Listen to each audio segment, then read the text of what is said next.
Hey everybody, it's Anna and welcome back to my booktube channel. As National Poetry Month here in the US draws to a close, I wanted to share with you some poems that are written by children or written for children that I have really enjoyed reading this month. As some of you may know, I have a new daughter. She's 4 months old, and we have had a lot of fun reading like rhyming books and poetry books and stuff with her.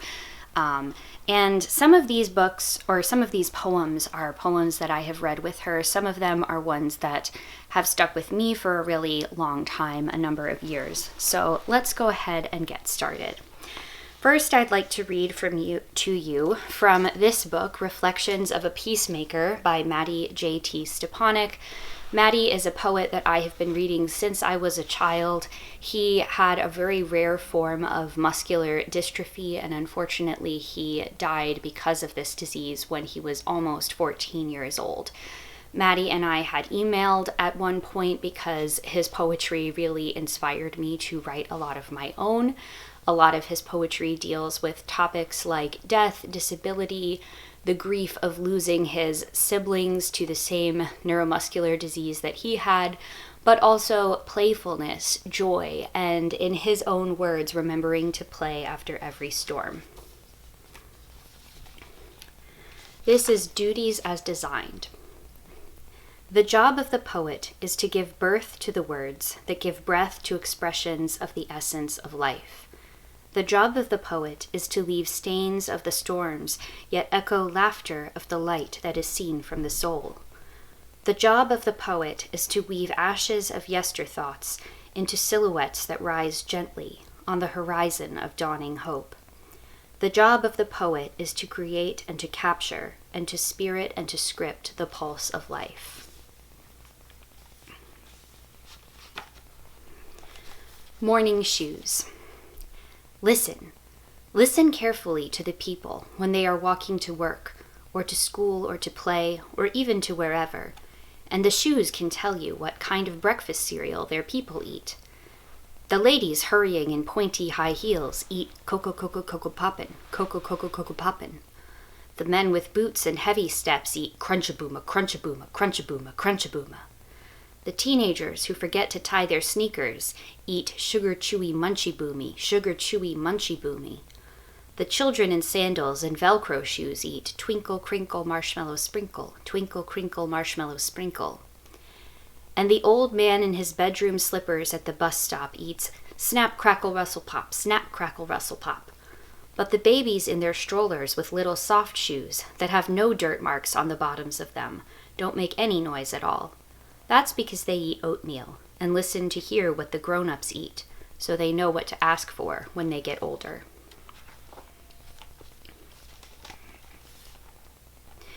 If my arms were as long as a rainbow. If my arms were as long as a rainbow, I would be able to reach all around the whole house and maybe even up through the rooftop. If my arms were as long as a rainbow, I would be able to reach around the whole neighborhood and deep into the woods. If my arms were as long as a big rainbow, I would be able to reach up the trees and down again, and all the way to the sun and the moon and the stars that shine so brightly onto our earth. And if my arms were as long as the biggest rainbow ever, I would be able to reach all around the whole world. If I could reach around the whole world, and around the sun and the moon and the stars, and around the neighborhood and the house, I would lift them all up and together into heaven, so that all the people of earth and of heaven could hug and kiss each other. But my arms aren't really that long, so the only way I can hug and kiss the whole world is by closing my eyes and reaching out with my mind and believing in my heart songs and sharing them with everyone and everything. So in the end, we know that our arms and our minds and our hearts are all as big as we believe them to be, which might just be as long as the rainbow.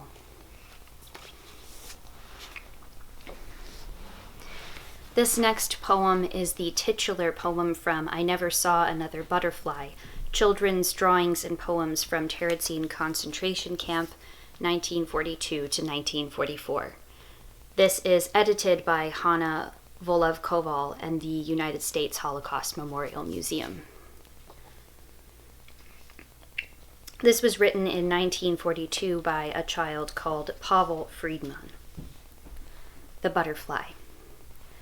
The last, the very last, so richly, brightly, dazzlingly yellow. Perhaps if the sun's tears would sing against a white stone. Such a yellow is carried lightly way up high. It went away, I'm sure, because it wished to kiss the world goodbye. For 7 weeks I've lived in here, penned up inside this ghetto. But I have found what I love here. The dandelions call to me, and the white chestnut branches in the court. Only I never saw another butterfly. That butterfly was the last one. Butterflies don't live here in the ghetto.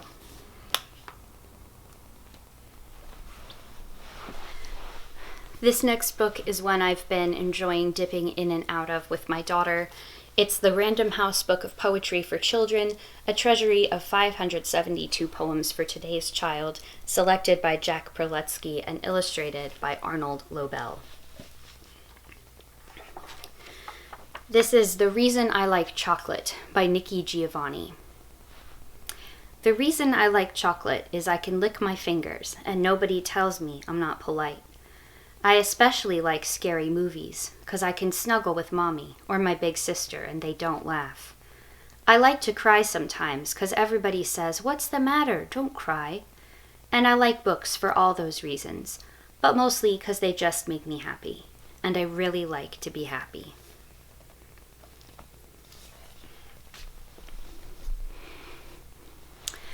This is a new book of poetry to me, Zillet and Other Important Rhymes by Bob Odenkirk. This is written and illustrated as a family affair.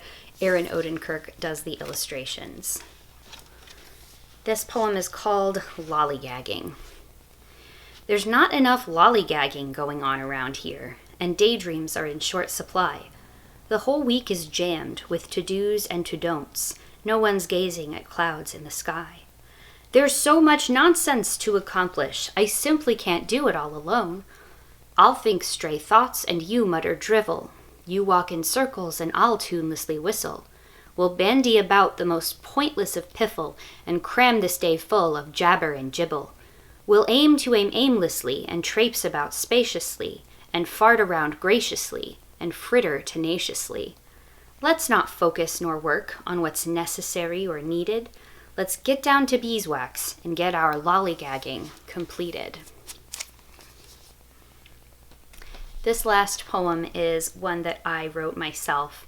I have been participating in Storytelling Collective's annual April Daily Poem Challenge, where you write a poem every day for the month of April. Challenging to do with a child, but I wrote this one for her.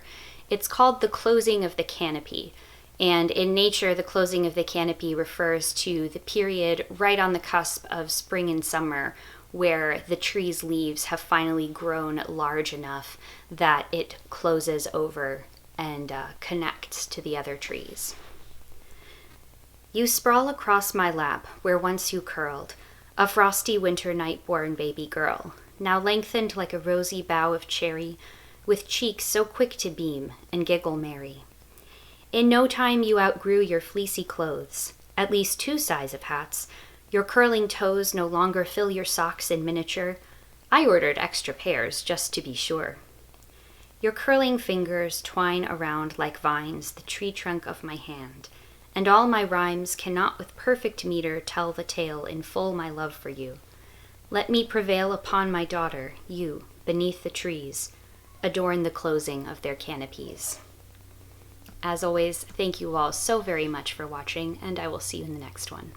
Bye.